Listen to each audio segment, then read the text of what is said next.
ಹಾಕತ್ತೂರು ಸರ್ಕಾರಿ ಹಿರಿಯ ಪ್ರಾಥಮಿಕ ಶಾಲೆಯಲ್ಲಿ ಕರ್ನಾಟಕ ಸರ್ಕಾರಿ ಕಾಲೇಜು ಶಿಕ್ಷಣ ಇಲಾಖೆ ಸರ್ಕಾರಿ ಪ್ರಥಮ ದರ್ಜೆ ಮಹಿಳಾ ಕಾಲೇಜು ಮಡಿಕೇರಿ ರಾಷ್ಟ್ರೀಯ ಸೇವಾ ಯೋಜನಾ ಘಟಕದ ವತಿಯಿಂದ ವಾರ್ಷಿಕ ವಿಶೇಷ ಶಿಬಿರ 7 ದಿನಗಳ ಕಾಲ ನಡೆಯಿತು. ಮುಖ್ಯ ಭಾಷಣಕಾರರಾಗಿ ಪ್ರತಿಮಾ ಹರೀಶ್ ರೈ, ಉಪನ್ಯಾಸಕರು ಸೈಂಟ್ ಐನ್ಸ್ ಪ್ರಥಮ ದರ್ಜೆ ಕಾಲೇಜು ವಿರಾಜಪೇಟೆ ಇವರು ಮಾತನಾಡಿ, ಮಕ್ಕಳಲ್ಲಿ ಸೇವಾ ಮನೋಭಾವನೆ ಬೆಳೆಯಬೇಕು. ಸಾಲುಮರದ ತಿಮ್ಮಕ್ಕ ಹಾಗೂ ಹರೇಕಳ ಹಾಜಬ್ಬ ಅವರನ್ನು ಉಲ್ಲೇಖಿಸಿ, ನಾವು ಸಮಾಜಕ್ಕೆ ಏನಾದರೂ ಒಳ್ಳೆಯ ಕೆಲಸ ಮಾಡಲು ನಮ್ಮ ಶ್ರೀಮಂತಿಕೆ ಇರಬೇಕೆಂಬುದನ್ನು ವಿದ್ಯಾರ್ಥಿಗಳಿಗೆ ತಿಳಿಸಿಕೊಟ್ರು. ಸೇವೆಯ ಮಾಡೋಣ ಬನ್ನಿ, ಸೇವೆಯ ಮಾಡೋಣ ಬನ್ನಿ, ರಾಷ್ಟ್ರೀಯ ಸೇವಾ ಯೋಜನೆ ಮಾಡಿ ಸೇವೆಯ ಮಾಡೋಣ ಬನ್ನಿ, ನಾವು ಸೇವೆಯ ಮಾಡೋಣ ಬನ್ನಿ, ಬನ್ನಿ, ಸೇವೆಯ ಮಾಡೋಣ ಬನ್ನಿ, ರಾಷ್ಟ್ರೀಯ ಸೇವಾ ಯೋಜನೆ ಮಾಡಿದರು ಸೇವೆಯ ಮಾಡೋಣ ಬನ್ನಿ, ನಾವು ಸೇವೆಯ ಮಾಡೋಣ ಬನ್ನಿ. ಇದು ಶಿಬಿರ ವಿದ್ಯಾರ್ಥಿಗಳಿಗೆ ನೀಡುವಂತಹ ಒಂದು ವಾರ್ಷಿಕ ಶಿಬಿರವಾಗಿ ಈ ಕಾರ್ಯಕ್ರಮವನ್ನು ಹಮ್ಮಿಕೊಳ್ಬೇಕು ಅನ್ನುವಂಥದ್ದು.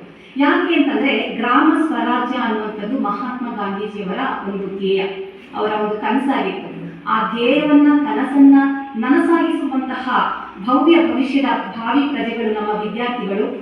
ವಿದ್ಯಾರ್ಥಿಗಳಲ್ಲಿ ಈ ಒಂದು ತತ್ವಗಳಾಗಲಿ ಅವರಲ್ಲಿ ಆ ಧ್ಯೇಯೋದ್ದೇಶಗಳಲ್ಲಿ ಅಳವಡಿಸಿಕೊಂಡಿದ್ದೆ ಆದರೆ ಮುಂದಿನ ಪೀಳಿಗೆ ನಮ್ಮ ಭಾರತದ ಭವ್ಯ ಭವಿಷ್ಯ ಏನಿದೆ ಅದು ಬಹುಶಃ ರಾಮರಾಜ್ಯ ಆಗುವಂತಹ ಕನಸು, ರಾಮರಾಜ್ಯದಿಂದ ರಾಮರಾಜ್ಯ ಆಗುವಂತಹ ಕನಸು ಮಹಾತ್ಮ ಗಾಂಧೀಜಿಯವರ ಆ ಕನಸಿನ ಸಾಕಾರ ರೂಪ ಆಗಬೇಕು ಅನ್ನುವಂತಹ ನಿಟ್ಟಿನಲ್ಲಿ ಈ ಕಾರ್ಯಕ್ರಮವನ್ನು ಹಮ್ಮಿಕೊಂಡು ಬರ್ತಾ ಇರುವಂಥದ್ದು. ಹಾಗಾಗಿ ನೀವು ಇವಾಗ ಏನು ಗ್ರಾಮದ ಸಮುದಾಯದ ಸೇವೆಯಲ್ಲಿ ತೊಡಗಿಸ್ಕೊಂಡ್ರಿ, ಈ 7 ದಿನಗಳ ಕಾಲ ಒಂದು ವಿಶೇಷವಾದಂತಹ ಅಂಗವಾಗಿ ನೀವು ಸಾಮಾಜಿಕ ಸೇವೆಯಲ್ಲಿ ತೊಡಗಿಸ್ಕೊಂಡ್ರಿ, ಅದು ಬಹುಮುಖ್ಯವಾದಂತಹ ಅಂಶ. ಅಂದರೆ NSS ಅನ್ನುವಂಥದ್ದು ನಿಮಗೆ ಗೊತ್ತಿದೆ, ನಾನಲ್ಲ ನೀನು ಅನ್ನುವಂತಹ ಧ್ಯೇಯ ವಾಕ್ಯದಿಂದ ಅದು ನಡೆಯುವಂಥದ್ದು. ಅಂದರೆ ನನಗೋಸ್ಕರ ಸ್ವಾರ್ಥಪರ ಬದುಕನ್ನು ನಾನು ಕಟ್ಕೊಳ್ಳುವಂಥದ್ದು ಬೇರೆ, ಇನ್ನೊಬ್ಬರಿಗೋಗಿ ಬದುಕುವಂಥದ್ದು ಬೇರೆ.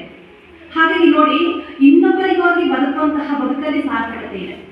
ನನಗೋಸ್ಕರ ನಾನು ಏನು ಮಾಡ್ಕೊಳ್ಳೋದು ಕೇವಲ ನನಗೋಸ್ಕರ, ನನ್ನ ನಂತರ ನನ್ನನ್ನು ನೆನಪಿಸ್ಕೊಳ್ಳೋರು ಯಾರಿದ್ದಾರೆ, ಅದು ನನ್ನ ಬದುಕು ನನ್ನ ಅಂತ್ಯದಲ್ಲಿ ಮುಗ್ದೋಗುತ್ತೆ. ಇವತ್ತಿಗೂ ನಾವು ಮಹಾತ್ಮ ಗಾಂಧೀಜಿಯಂತಹ ಸಾಧಕರನ್ನ ನೆನಪಿಸ್ಕೊಳ್ತೀವಿ, ಬಹಳಷ್ಟು ಜನ ಸಾಧಕರನ್ನ ನೆನಪಿಸ್ಕೊಳ್ತೀವಿ. ಅಂದ್ರೆ ಅದಕ್ಕೆ ಕಾರಣ ಒಂದೇ, ಮಕ್ಕಳೇ, ಅವರು ಅವರಿಗಾಗಿ ಬದುಕಿದವರಲ್ಲ, ಮತ್ತೊಬ್ಬರಿಗಾಗಿ.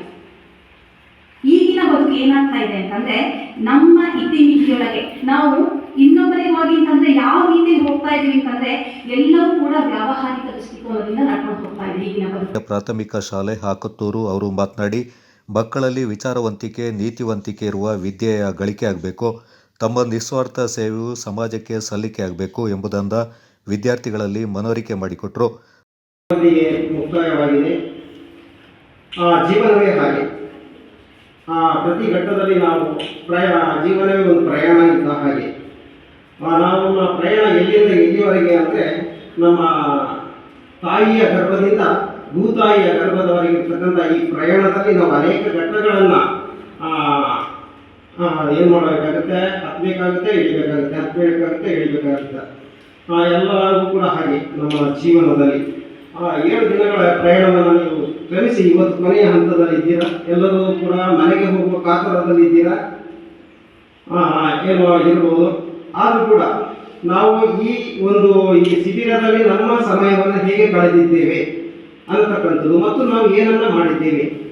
ಬಹಳ ಎಲ್ಲ ಬರಬೇಕಾದ್ರೆ ನೀವು ಶಾಲೆ ವಾತಾವರಣ ನೋಡಿದ್ದೀರಾ, ನಿಮ್ಮ ಮನೆಯನ್ನು ಬಿಟ್ಟು ಬಂದಿದ್ದೀರಾ. ಇಲ್ಲಿ ಬರಬೇಕಾದ್ರೆ ನಿಮ್ಮದೇ ಆದಂಥ ಒಂದು ಏನು ಜೀವನವನ್ನು ಕಟ್ಕೊಂಡ್ರ. ಶಾಲೆಯಲ್ಲಿ ಬರಬೇಕಾದ್ರೆ ಕೋಣೆಗಳಿತ್ತು, ನಿಮ್ಮ ಮನೆಯಲ್ಲಿರ್ತಕ್ಕಂಥ ಬೆಡ್ಗಳಾಗಲಿ, ಕಾಟ್ಗಳಾಗಲಿ ಅಥವಾ ಫ್ಯಾನು ಯಾವುದೂ ಇರಲಿಲ್ಲ. ನೀವು ಟಾಯ್ಲೆಟಲ್ಲಿ ಸ್ನಾನ ಮಾಡಬೇಕಾಗಿತ್ತು. ಇದು ನಿಮ್ಮ ಜೀವನದ ಅನುಭವ, ಮುಂದಿನ ಜೀವನಕ್ಕೆ ಅದೊಂದು ಮಾರ್ಗ ಕೂಡ ಆಗುತ್ತೆ. ಈ ಅನುಭವ ಪಡೆದುಕೊಂಡಂಥ ಅನುಭವ ಕೂಡ ಅಷ್ಟೇ. ನಾವು ಮನೆಯಲ್ಲಾದರೆ ಟಾಯ್ಲೆಟಲ್ಲಿ ಹೋಗಿ ಸ್ನಾನ ಮಾಡ್ತಾ ಇರಲಿಲ್ಲ.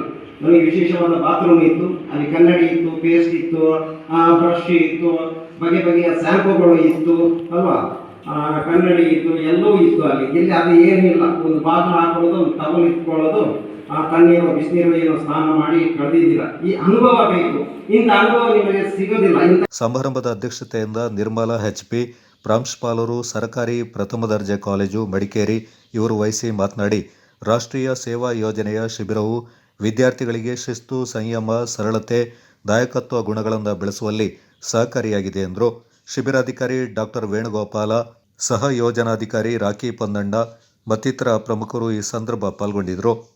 Kodagu channel news, Duggala Sadananda, Napoklu.